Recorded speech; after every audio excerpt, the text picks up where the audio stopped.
Okay, everyone, to finish today, what we're going to do, we're going to introduce Ronald Reagan and what we are going to call Ronald Reagan's foreign policy. So you will need your notebook out.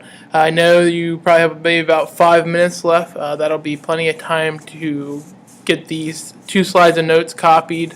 So go ahead, please get your notebook, and I'm going to make the PowerPoint large, and I will tell you what to write. There will be this slide, and then there will be 2 slides of notes, and you will need to copy pretty much everything that's going to be on the 2 slides. So let me go ahead and start the PowerPoint. Okay, so you have here, this is the heading for the notebook. It's called Reagan's Foreign Policy, and when we say foreign policy, we're talking about what Ronald Reagan, his involvement is going to be with some other countries around the world. Specifically, it's going to be Ronald Reagan and the Soviet Union.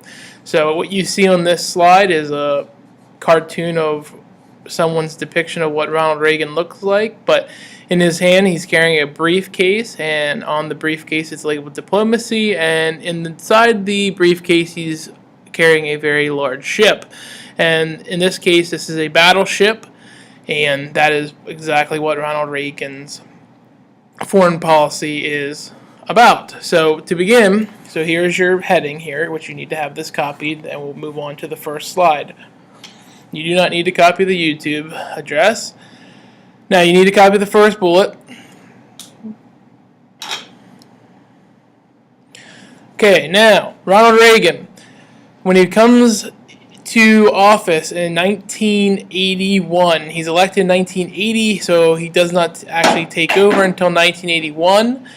He begins a foreign policy mission to increase our tensions with the Soviet Union. During the 1970s, the Soviet Union and the United States, we were getting along pretty well. Richard Nixon and Gerald Ford, both presidents of the 1970s, were working with the Soviet Union in what we call détente, but Ronald Reagan feels that we could not work with the Soviets, and he begins in what we call gunboat diplomacy. And that's what that cartoon was all about. So Ronald Reagan, he comes in the presidency, and his idea is we're going to start building up our military, because he truly thinks in the future there could be a potential war between us and the Soviet Union. So if we're going to fight a war, we need all the weapons we can handle. So he begins gunboat diplomacy.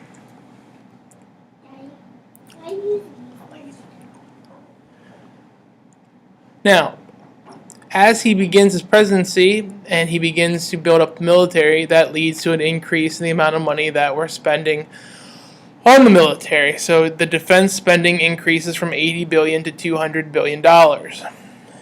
So pretty much that's part of our federal budget, and pretty much Reagan decides, well, we're going to increase our military spending. Now, one of the things about Ronald Reagan that some people did criticize about him. Now, how are you going to pay for that? So you're going from $80 billion to $200 billion.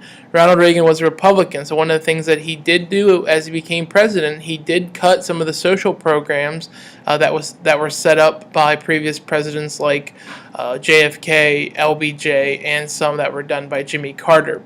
Those were Democrat presidents, the liberal presidents, and Ronald Reagan is a conservative. So some people criticized Ronald Reagan for cutting social programs, but he was doing it in favor of creating a larger military, preparing for an intense Cold War period.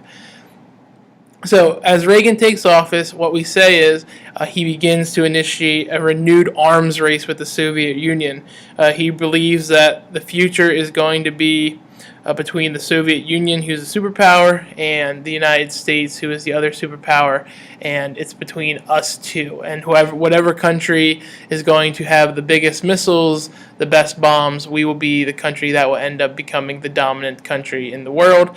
And eventually, if we fast forward 12 years down the road, or about 11 years down the road, Ronald Reagan is absolutely correct in this thought, because by 1991, the Soviet Union, it will fall apart because they do not have any more money. They've spent all their money they had on their military, and that leads to problems, and eventually that entire country falls apart. And we will talk about that on Tuesday. Okay, so really that's all we're going to do for today.